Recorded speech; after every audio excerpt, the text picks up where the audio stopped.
에스겔 강의 31번째 시간으로 심판의 방법, 이방을 통한 심판이라는 주제로 말씀을 상고해 보고자 합니다. 오늘 에스겔 16장은 계속된 하나님의 비유적 교훈이죠. 비유를 통한 교훈인데 어떻게 심판할 것인가에 대한 내용을 이야기합니다. 왜 심판하는가에 대한 이유부터 심판의 까닭과 그리고 심판은 어떻게 할 것인가, 심판의 방법까지 계속해서 말씀하는데요. 이게 마치 재판정에서 그 검사가 죄를 논하고 그리고 그 논한 죄의 근거에서 판사가 판결하는 것처럼 형식으로 지금 심판의 이유, 심판의 방법, 심판의 이유, 심판의 방법, 이러한 논조로 기록되어 있음을 알 수 있습니다. 우리는 편의상 오늘 35절로 47절을 읽었지만은 사실은 오늘 더 단락상으로는 좀 더 길게 살펴봐야 되는데 시간상 편의적으로 이렇게 좀 구절을 좀 잘랐어요.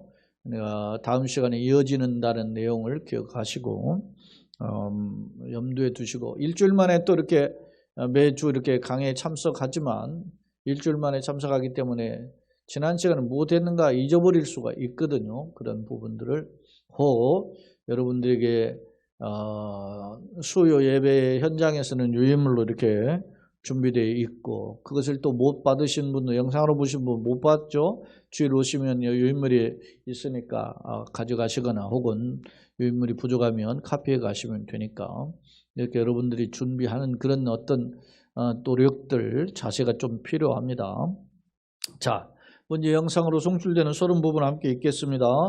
앞서 하나님께서 은혜로 출애굽과 왕국의 번성기를 베푸셨음에도, 자, 하나님께서 출애굽과 왕국의 번성기를 베푸셨다.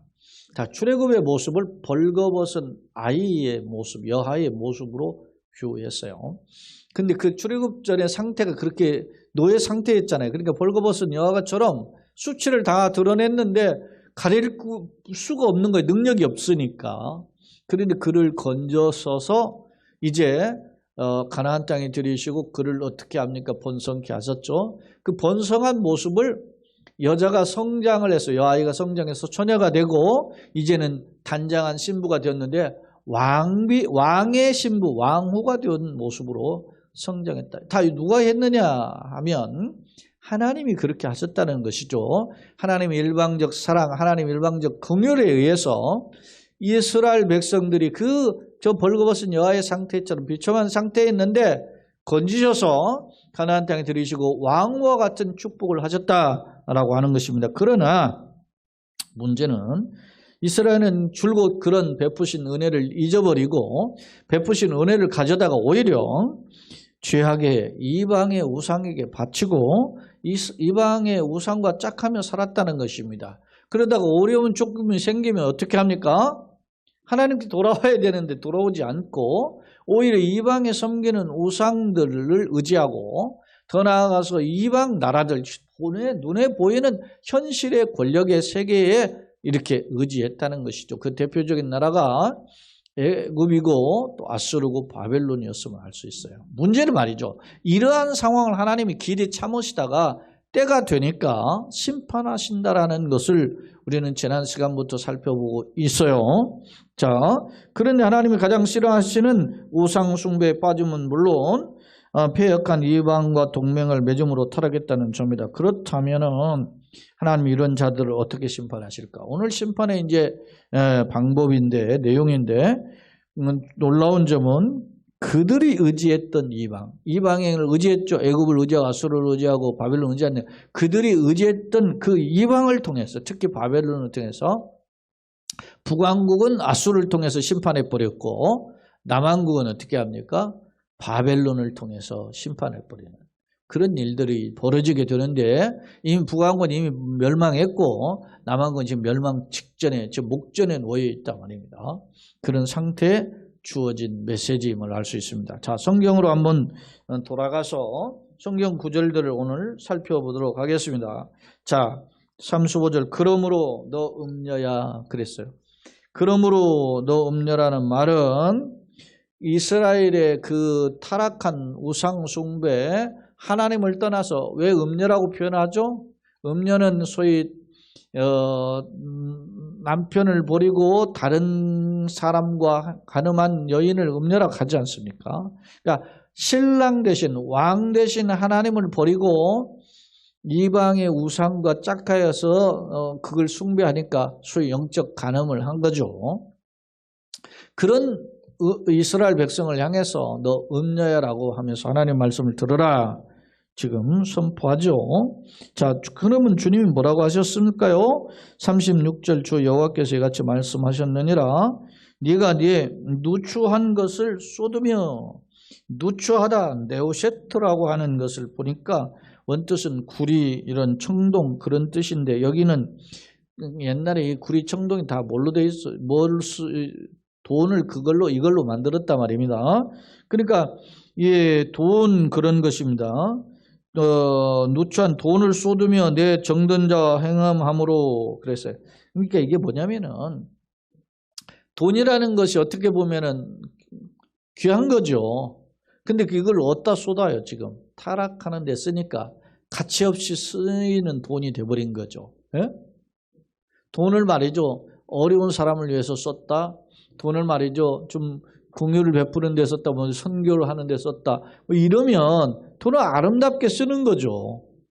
그런데 지금 돈을 어디다 씁니까? 자기 삶의 캐사라 캐세 그 어떤 육체 정욕을 쫓아서 쓴단 말입니다.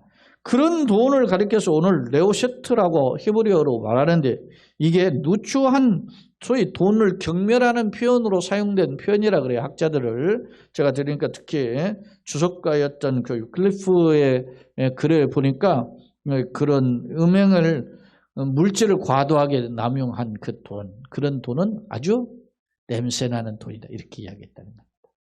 응? 사랑하는 여러분 우리가 살다 보니까 나그네 인생길에 살다가 보면 우리가 소위 말하면 먹고 싶은 것도 있고 또 즐기고 싶은 기호 식품도 있고 뭐 그런 게 있을 거 아닙니까? 이게 다 죄라고 할 수 없습니다. 응? 멀리. 근데 그것을 집착하거나 깊게 빠지면 하나님이 보시기에 어떨까를 한번 더 되돌아보아야 됩니다. 그렇게 했는데도 떳떳하다. 그럼 죄가 아닐 수 있죠.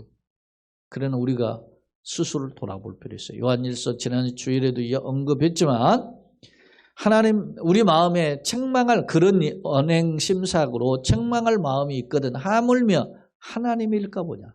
내가 봐도 이게 좀 부끄럽고 내가 봐도 이건 아닌 것 같고 내가 봐도 좀 이건 좀 보죽하다 이렇게 생각이 드는데 하나님 보시기에 완벽하신 하나님 심판주의자 하나님 보실 때 어떻게 하겠어요?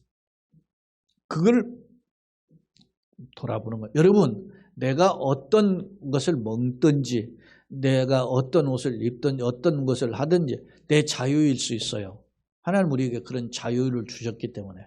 그러나 그 내 행동이 내 선택이 남에게 보여 긍정의 영향을 주지 못하거나 죄를 짓게 하거나 아니면 그렇게까지는 안 했어도 나만 위해서 살았다고 하면 하나님 앞에서 누추한 거라 말이에요. 누추한 거. 이때 오셔트가 돈은 돈인데 지 돈 가지고 썼겠지 그게. 근데 그 돈이 누구예요? 하나님이 주신 축복이지. 근데 그렇게. 저도 목회자로서 내가 어떻게 합니까? 교인들이 헌금한 돈으로 사는 목사 아닙니까? 그러니까 다른 그 사람의 어떤 물질 사용보다 더 중요하게 사용해야 된다. 그런 생각 가지고 있어요. 그게 마인드가. 조심할. 나에게 주식은 내 마음대로 쓴다. 그런 게 아니고. 여러분 마찬가지 아닙니까? 우리는 청직입니다. 우리가 새벽에 지금 고린도 전서 강해를 보는데 바울이 뭐라고 합니까? 야 바울파 아볼로파 게바파 이렇게 나는 심었고 아볼로는 물을 주었을 때 자라나게 하시는 하나님. 나나 심는 자나 물 주는 이가 일반이 똑같지만 자라나게 하시는 분은 하나님이라는 거예요. 건방 떨지 마라. 내가 심었다고 건방 떨지 말고 내가 물 줬다고 건방 떨지 말라만. 자라나게 하시는 분은 하나요. 근데 내가 뭐라는 거야 나는 단지 나에게 잠시 맡겨준 청지기로서 일한다 말입니다. 청지기 정신이 필요한 거죠. 여러분, 돈에 대한 청지기 정신을 가지고 계십니까? 요즘 왜 중요합니까? 지금은 돈이 제일인 시대 아닙니까? 황금 만능주의 아니면 오직하면 돈이 만능이야. 그러다 보니까 돈을 쫓아가요. 따라가죠. 숭배하죠. 심지어 만모니즘이 된 돈이 신이 돼버렸어. 응? 그런 시대에 돈이 중요하지. 그런데 그 돈을 여러분 보세요. 그렇게 중요한 돈, 현실적으로 돈이 얼마나 중요해. 그 돈을 아름답게 쓴다. 생각해 보십시다. 네? 내가 나를 위해서 마음대로 막 쓰지 않고 그걸 좀 잘 떼어가지고 어려운 사람 돕는다든지 네? 한다. 그러면 얼마나 귀합니까? 네? 제가 이야기했죠. 뭐 애완견이라든지 반려동물들 뭐 이렇게 하는 거 제가 그거 나쁘다고 이야기 안 합니다. 그러나 여러분 생각해 보세요. 내가 거기에 뭐 예를 들어 투자를 해요. 많은 돈을 사고 해서 반려동물도 하고 키우고 그렇게 돈을 투자도 하고 병원도 가고 뭐 이렇게 다 하면서 응? 내 사랑하는 부모님이나 아니면 같은 나하고는 관계가 없지만 그러나 굶주려 가는 사람들 전혀 외면하고 살았다면 하나님 기뻐하시겠습니까? 아, 내 돈 내 맘 가지고 내 맘대로 내가 썼다는데 이럴 거예요? 세상 사람들은 불신자들은 하나님 모르니까 그따위로 살지만 우리는 그렇게 살면 안 된다. 그게 기독교입니다. 하나님을 기억하면서 하나님 뜻이 뭔지를 돌아보면서 그런 인생 철학이 있어야 돼요. 그래서 제가 이야기했지 않습니까? 저는 신학교 때부터 총각 때부터 내 수입의 30에서 50%는 내가 하나님 앞에 내가 드린다. 그걸 어떻게 복음을 위해 사용한다. 이렇게 생각하고 지금 이렇게 돌아보니까 그러고 살아요. 사실. 그게 쉽지 않죠. 결코 쉽지 않습니다. 11조 드리기도 벌벌벌벌 떨면서 어떤 때는 드리다가 어떤 때는 안 드리고 핑계 삼고 교회 나가는 여러분은 교회 다니는 게 예배 출석하는 게 그렇게 힘들어가지고 말이에요. 핑계래요. 어떤 때는 뭐 가기 싫어서 핑계대고 안 나오고 막 그러는 거 누가 목사는 속을 수 있고 교인들은 속을 수 있어요. 아 저분이 뭐 그렇게 잘한다 뭐 그렇게 생각할 수 있지. 그럼 하나님 다 아시는 거 아닙니까? 여러분 보세요. 내가 누추한 것을 쏟으며 왜 축복이 하나님의 물질이 축복이 돈인데 그걸 누추한 걸 쏟는다 그랬습니까? 내 정든 자와 행음했다 그러잖아요. 자 계속 보십시다. 벗은 몸을 드러내며 또 가정한 우상을 위하여 내 자녀의 피를 그 우상에 드려. 자녀의 피를 드렸잖아요. 자녀의 피는 뭐예요? 생명이죠. 피는 생명을 상징하죠. 자녀의 생명을 우상에게 바칠 때 이건 막 돌아도 한참 도는 거지. 엊그저께 제가 인터넷 기사를 보니까 자기 아내하고 지금 아이들이 지금 어떤 뭐 이단 사입에 이렇게 빠졌는데 어떻게 하면 글을 올렸더라고. 어떻게 하면 아이들만이라도 빼내고 싶은데 어떻게 하면 좋겠느냐. 아이들 그래서 하니까 변호사하고 상담한 내용이 올라왔더라고요. 내가 강제 데려오면 어떻게 해요? 아버지가 데려와도 그걸 뭐 그 소위 말하면 자녀 모순 뭐를 이렇게 함부로 뭐 유치가 탈취가 뭐 이런 식이 된다는 범죄가 된다 그래요. 그럼 어떻게? 자기도 사실은 들어갔는데 이건 아니라 생각해가지고 나왔다더라고. 이게 지금 대명천사가 학문이 이렇게 하고 말이에요. 물질문 발달이 됐는데도 이런 시기에도 지금 이러고 있어요. 예? 자녀의 피를 우상에 드렸다니까. 엊그제 보니까 뭐 며칠 전에 나왔죠. 아이를 말이지 의붓 아버지가 탕 밀쳐가지고 막 때렸는데 걔가 뒤집어 넘어져가지고 뭐 뇌진탕 했는데 같이 사는 엄마가 말도 못 알아듣는다 막지도 못하고 뭐가 그렇게 좋아서 그렇게 자식들 그렇게 하려고 재혼했나 말이야. 안타까운 일이죠. 여러분 푸틴만 미치고 김정은만 미친놈이 아니라 우리 사회가 지금 미쳐 돌아가는 거죠. 지금. 네? 세상 보세요. 우리나라만, 우리 사회만, 푸틴만 세상에 이렇습니까? 세상에 말이죠. 정치, 국가 지도자들 보면은요, 좀 약간 이상한 인간들 많아요. 예전에는 좀 몇 없었는데 지금 더 늘고 있어요. 이만큼 뭐요? 세상이 악해져 가는 거예요. 여러분, 국가의 지도자들이 이렇게 악해져 가면 무엇을 사람들이 생각하겠어요? 착하고 바르고, 올바르고 남을 돕고 이런 거에 대한 생각의 마인드가 흐지부지 되는 겁니다. 그러니까 세상이 갑자기 악해지는 거죠. 이게 말세의 특징이에요. 마지막 때. 더 허리띠를 졸라매고 경건하게 살고 뭐 이래야 되잖아요. 근데 그렇게 살고 싶지 않은 거야. 왜? 퉁치고 말이죠. 조폭이나 올리고 하는 놈들이 잘 되고, 남한테만 협박질을 하는 놈이 어디 기업의 회장이나 하고, 이번에도 나왔잖아요. 영상에 어디 무슨 뭐 조효소 이렇게 거느리고 있는 이 나왔던데 무슨 무슨 에너지 나왔잖아요. 그 아버지 회장을 이어서 아들인데 막 커가지고서는 막 주유소 가가지고서는 막 발로 차잖아요. 그리고 커피를 누가 이렇게 직원이 가져왔는데 자기 회장실에서 있다가 소파에 지금 앉아 있는 직원들에서 이렇게 한 모금 마시고 그냥 던져버리잖아요. 막 와장창 타겠더래. 참, 세상에 이런 또라이 같은 인간들이 잘 먹고 잘 사는 시대가 말세죠.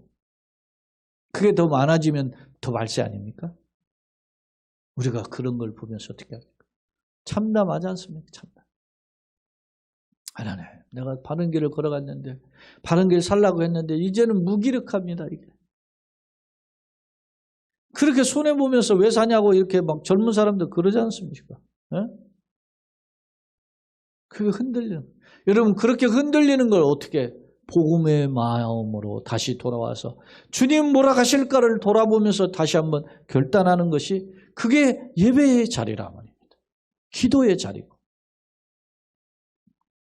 자, 37절 내가 너희 즐거워하는 정든 자와 사랑하는 모든 자와 미워하는 모든 자. 자, 두 부류예요.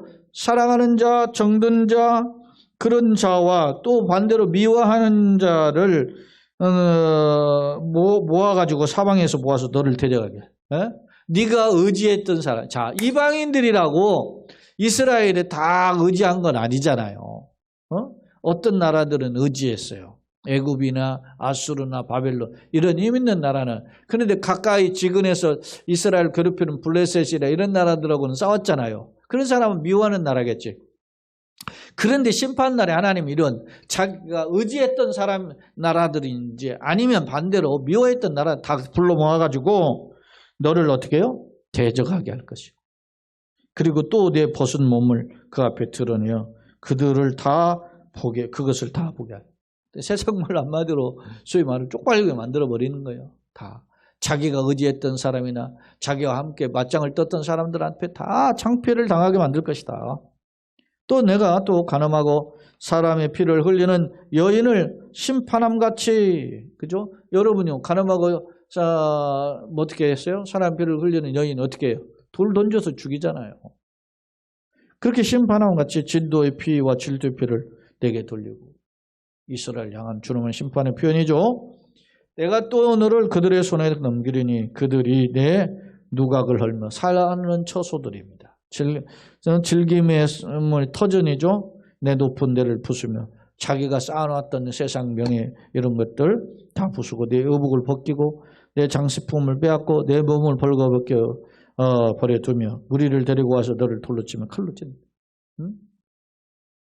하나님이 사람 보내가지고 네가 살고 있던 터전 나를 무너뜨리고 칼로 찌르고 그렇게 하고 너를 벌거벗게 해서 사람들 앞에서 말이죠. 그 수치를 다 드러나게 한다. 자, 41절 불로 내 집들을 사르고 여러 여인의 목전에서 너를 벌할지라. 내가 너에게 곧 음행을 그치게 하리니 네가 다시는 값을 주지 아니하라. 이제는 하고 싶어도 할 수 없는 상태가 되어버리는 거야. 왜? 철저히 짓밟힘을 당했어. 비극의 모습이죠. 그리한즉 42절 나는 네게 대한 내 분노가 그치며 내 질투가 네게서 떠나고 마음이 평안하면 다시는 노하지 않아. 이걸 뭐라는 거예요? 역설이죠. 내가 너를 다 역설로 이야기하면 뭐예요? 분이 그칠 때까지 너를 징벌하겠다. 그런 말 아닙니까? 이 말은. 소위 말하는 분풀이 그런 거 똑같죠. 하나님의 진노가 그치기 전까지는 너를 향한 뭐요? 징벌을 멈추지 않겠다. 그런 말입니다. 무시무시한 말씀이죠, 이게. 그러면서 내가 어렸을 때 기억하지 아니하고 이 모든 일로 나를 분노하게 하였은즉 어렸을 때 뭐야? 앞서 출애굽 시절에 그 이전에 노예 생활하던 그 수치요. 그걸 기억가지고 자기 과거를 생각지 않고, 그죠? 깨구리 올챙이적 시절 생각 못하고 그런 뜻이죠. 이 모든 일로 내게 나를 분노하게 하였은즉 내가 이 내 행위대로 내 머리에 부응하리니 내가 이 음란과 내 모든 가정한 일을 다시는 행하지 않아. 할 수가 없는 거예요. 하나님 심판으로 말미암아 다 수치가 드러나서 이제 그 수치로 말미암아 부끄러워 피할 수가 없는 그런 상태가 되는 상태라고 하네요. 이게 하나님의 말씀이라는 겁니다. 자, 이게 이제 소위 심판의 방법이죠. 어떻게 심판할 것인가에 대한 내용이 드러나 있죠. 이게 어떻게 보시면은 어떤 면에서 보면 판사의 선고와 같아요. 그 다음에 이제 두 번째 44절로 47절은 일종의 맛보기인데 그 이어지는 심판의 또 다른 이유예요. 심판의 이유인데 그 내용도 이제 반복 강조법인데 그 내용의 일부만 한번 살펴보겠습니다. 자, 속담을 말하는 자마다 네게 대하여 속담을 말하기를 어머니가 그러면 딸도 그러다. 모전 여전이죠. 어머니가 그러니까 전해주니까 딸도 그렇게 전달받는 부전자전 하듯이 모전 여전이죠. 한마디로. 그런 거예요. 그러니까 어머니 대로 간다는. 예전에도 그런 표현이 있죠. 소위 말하면 며느리를 보려면 그 친정 어머니를 보면 안다. 그런 말을 예전에 많이 했잖아요. 그러니까 그게 꽤 일리가 있는 표현이에요. 그러니까 상당히 그 보고 배운 대로 그대로 행동한다라는 영향력을 강조한 표현이죠. 자, 그러면 봅시다. 그 남편과 자녀를 싫어한 형의 동생이다. 너는 그 남편도 싫어하고 자녀를 싫어한 형의 동생. 누가 그랬다는 거예요? 형의 동생이라 형이 그랬다는 거예요. 근데 동생도 똑같이 따라서 안다는 거죠. 남편도 싫어하고 자녀도. 왜? 자기만 생각하고 오직 사는 거예요. 남편을 생각할 게 없어요. 그리고 자녀를 생각할 게 없어요. 오직 자기 인생 쾌락을 위해서. 요즘 방송 텔레비전 보시면 뭐예요? 드라마에 보면 노년에 말이지 뭐예요? 황혼 뭐 조론 뭐 그러잖아요. 왜 그런 거 강조해요? 내 인생 차지 어머니 이제 이렇게 살지 말고 그렇게 하니까 막 하잖아요. 꼭 그렇게 그게 행복인 것처럼 물론 그렇게 어렵게 힘들게 사는 오죽 했으면 그렇게 했어. 그런 생각이 들어요. 그런데 요즘 그렇죠. 자, 그 남편과 자식을 싫어하는 형의 동생. 형이 그렇게 살았는데 동생 똑같다 이거예요. 자, 네 어머니는 햇사람이에요. 햇사람은 앞서 가나안의 대표 족속, 가나안 7족속 쪽에 한 족속인데 햇족속이 그 소위 히타이트 족속이라고 해서 철기 문명이 강력한 힘을 가진 족속이었죠. 대표적인 가나안의 우상 숭배하는 족속이에요. 네 아버지는 아모리 사람, 아모리 족속도 가나안의 그 소위 말하면은 철병거를 거느릴 정도의 강력한 힘을 가진 족속이 있죠. 그러나 이들이 다 이스라엘에 망했죠. 그런 족속들이에요. 우상 숭배하는 족속들을 대표하는 것이라고 봐요. 자, 또 내 형은 그 딸들과 함께 왼쪽에 거주하는 사마리아요. 형은 아까 말하잖아요. 내 형은 사마리아다. 사마리아는 이미 북왕국으로서 10지파를 거느리고 솔로몬 이후에 나라를 세웠다가 이미 지금 기원전 720년에 망했죠. 지금 에스겔서가 주어질 때는 이미 북왕국이 망한 지 140여 년이 지나가고 있어요. 안타까운 점. 이미 망했다는 거예요. 어떻게? 여러분 북왕국의 왕이 여로보암 1세부터 그 마지막 왕이 호세아인데 호세아까지 19명 왕인데 19명 왕이 중에 왕조가 9번밖에 와. 왕조가. 남쪽 왕조는 그 아달랴라는 섭정왕이 있지만 그거 빼고 19명 왕인데 전부 다 누구의 후손이에요? 다윗의 후손이에요. 유다 왕국이. 유다의 자손이라고 그래 한마디로. 근데 북왕국은 전부 다 9번 왕조가 바뀌어요. 왕이 바뀌었다는 말은 뭐예요? 반란이 일어났다. 반란. 그렇게 하면서 그 초호화를 누리지만은 그러다가 망하죠. 전부 다 19명으로 다 우상숭배하는 왕이에요. 그중에 조금 나은 왕이 예후 알죠? 나는 바알을 더 섬길 테니까 다 모여 하고서는 바알 신전에다가 사람들 모아놓고 다 죽이지 않습니까? 그래서 그것 때문에 예후 말고 그의 아들, 손자 4대에 걸쳐서 하나님의 왕위를 주죠. 그때 화려하게 번성한 때가 그의 손자인 여로보암 2세라고 하는 때의 나라예요. 그때 소위 북왕국에는 소위 여름궁과 겨울궁이 있을 정도로 왕궁이 화려했어요. 번성한 시기죠. 그러나 그도 망해버린 거죠. 그 뒤에 아들 호세아 때 망한 거예요. 여러분 바로 이어져 망하는 거예요. 아들 때. 자, 내 아우는 그 딸들과 함께 내 오른쪽에 거주하는 소돔이다. 소돔은 대표적으로 어떤 것입니까? 죄악이 관영한 대표적인 도시가 소돔 아닙니까? 형은 사마리아하고 우상숭배하다 망한다. 소돔은 어떻게 해요? 우상숭배하다가 어떻게 해요? 죄악으로 환락에 빠졌다가 망한 도시가 소돔 아닙니까? 지금 이스라엘 지금 남쪽 유다만 남았는데 예루살렘의 현 주소가 이와 같다는 겁니다. 네가 그들의 행위대로만 행하지 아니하며 보세요. 어떻게 했는지. 그들의 행위, 형과 동생으로 불리는 사마리아나 소돔과 같이 행하지 않고 그 가정한 행위대로만 행하지 않고 그것을 적게 여겨서 양이 안 찬 거예요. 죄악을 행한 짓을 보면 양이 안 차. 그래서 내 모든 행위가 그보다 더 부패했다. 더 부패했다. 여러분요. 로마서 2장에 보면은 로마서 1장에 이방인의 죄에 대해서 32가지를 언급을 해요. 이것이 전부 다 사형에 해당하는 것을 정하시면 알고도 자기만 행할 뿐 아니라 그것을 행하는 자를 옳다 여기는 게 이방인들의 모습이에요. 그래서 그거를 가지고 막 비판하는 저놈들은 이방인들이라 그래요. 개돼지처럼 냄새나는 놈들이기 때문에 그렇다 비판하는 사람이 있다는 거예요. 누가?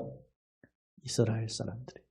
유대인들이 그렇다는 거예요. 그런데 그 다음에 이어지는 구절을 보면 그것을 죄악이다, 잘못됐다 그렇게 비판하는 사람아 이것을 비판하면서 너희도 이 같은 일을 행하느냐 그렇게 했어요. 유대인들도 똑같다는 거예요. 독긴, 객긴이란 말이에요. 오늘 본문에 보니까 뭐였어요? 형과 동생으로 비유한 그 죄악의 도시들보다 더하면 더했지 못하지 않더라. 더욱 부패했다. 그렇게 지적하고 있습니다.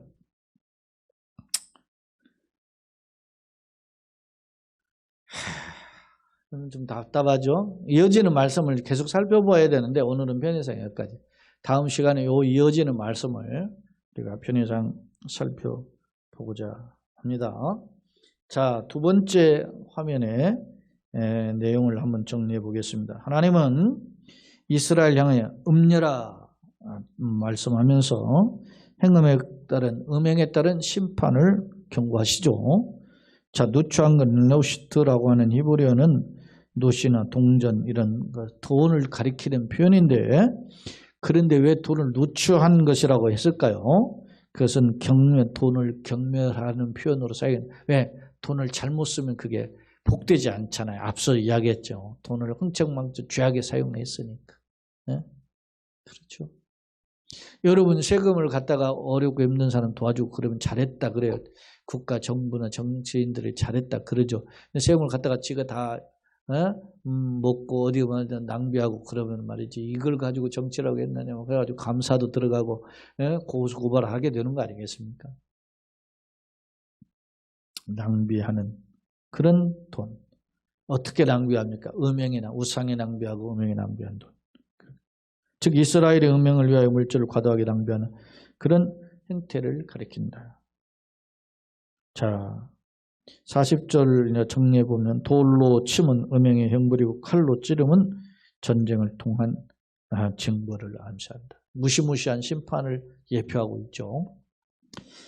42절로 43절 하나님은 공의의 진노로 엄히 심판하신 후에야 진노를 멈출 것이다. 왜? 그렇게 하면 이제 그래야 분이 풀린다는 식이에요. 한마디로.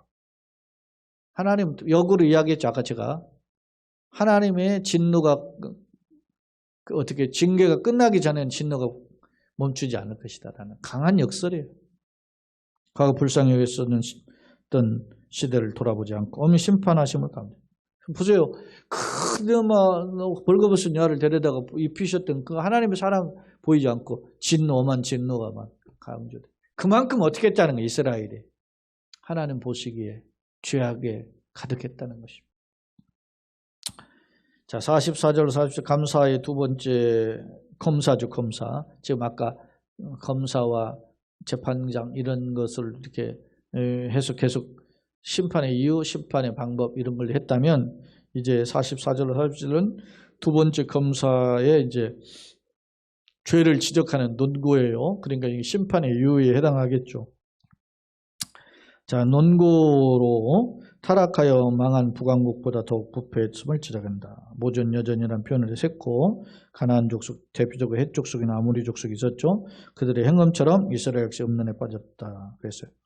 이방 족속과 타락한 북왕국보다 오히려 더 예루살렘이 더 타락했다.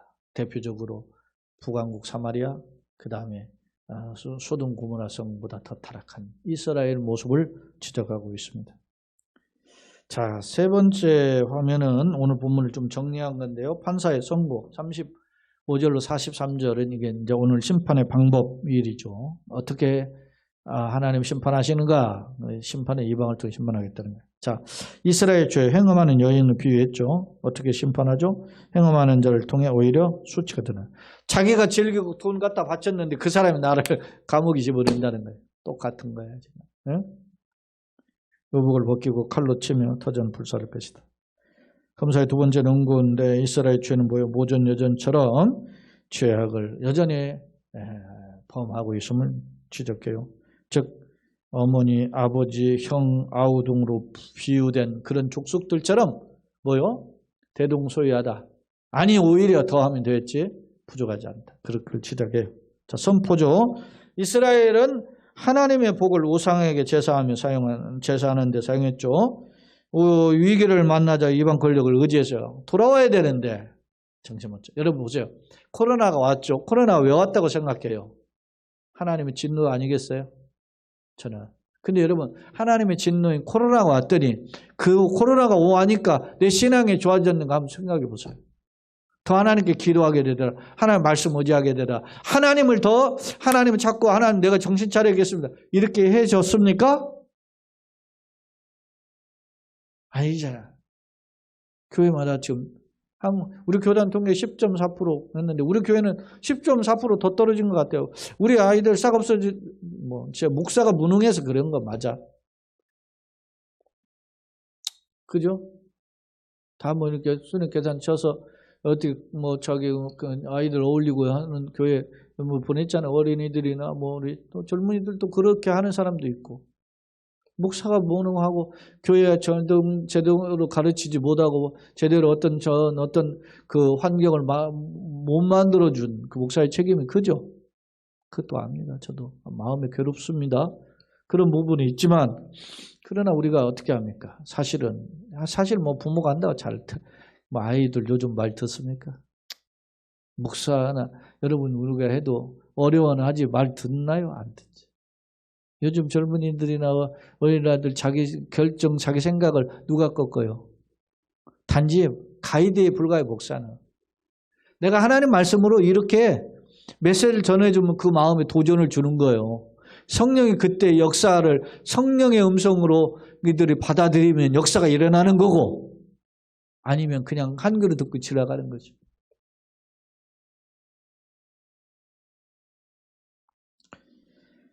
자,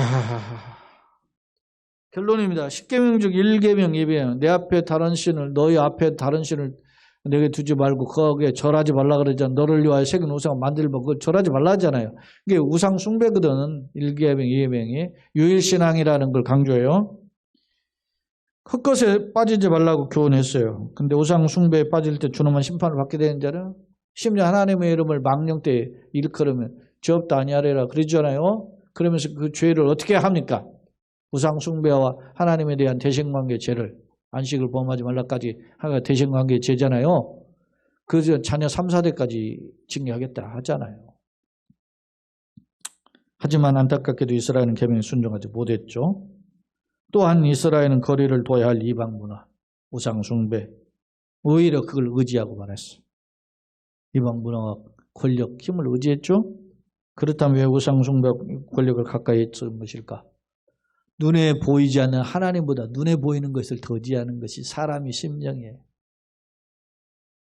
우리도 그렇지 않습니까? 돈 없으면 돈을 먼저 찾죠. 하나님. 이거 어떻게 합니까?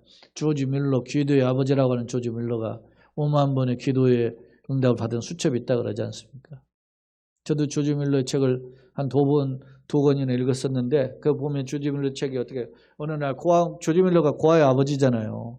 고아원을 운영했어요. 근데 아침에 딱 보니까 우유와 빵이 다 떨어진 거예요. 그렇게 하는데 어떻게 하면 좋나요? 다 모아놓고 식탁에 모아놓고 기도합시다. 기도하고 있는데 마침 고아원 앞을 지나가던 우유 배달차가 펑크가 나버린 거예요.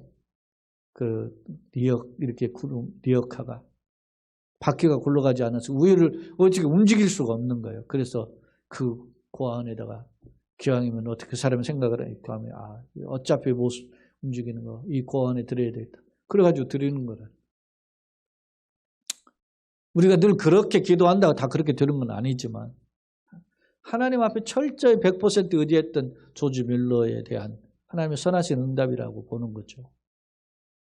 나는 어떤가 한번 돌아보게 됩니다. 또한 이스라엘은 거리둬야 될 이방 문화를 의지했죠. 왜냐? 이방 권력을 의지하는 것이 현실의 눈이었기 때문에. 욕심적 판단이었기 때문에. 눈에 보이는 것을 하나님보다 더 의지한 불신앙으로. 결국엔 이러한 결과 어떻게 해요? 심판을 자초하게 됐죠. 나는 어떤가? 썩어질 것이 아닌 영원한 생명의 말씀을 붙잡고 주님 바라보는 가운데 걸어가는 믿음의 승리자들이 다 되시기를 예수 그리스도의 이름으로 축원합니다. 아멘.